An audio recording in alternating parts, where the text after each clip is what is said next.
Mukhang panahon na naman ng pangangati mo ah. Ano? Kating-kati ka na ba? Paano ba naman? Graduation season na.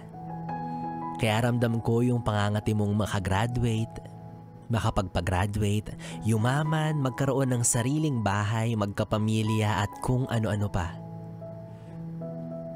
Sabi nila, maghintay ka lang daw. Darating din ang lahat ng pinapangarap mo. Balang araw, magbubunga lahat ng iyong pagsasakripisyo. Kayod lang ng kayod, kahit minsan nakakapagod. Isipin mo na lang na hindi mo lang yan ginagawa para sa sarili mo. Kasi marami ang umaasa sa'yo. Alam ko naman na kating-kati ka nang magpahinga at guminhawa. Nangangarap na sana dumating na yung pwede ka nalang pahila-hilata.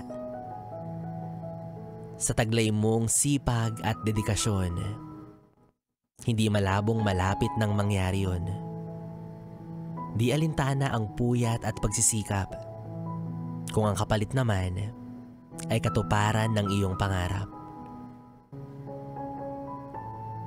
Isang araw, makikita mo na lang ang sarili mo na masayang nagmamarcha patungo sa entablado. At saka haharap sa maraming tao suot ang toga, bitbit ang diploma na simbolo ng pagsisikap mo ay unti-unti nang nagbubunga. Kaya kung kating-kati ka na, maggamot ka muna.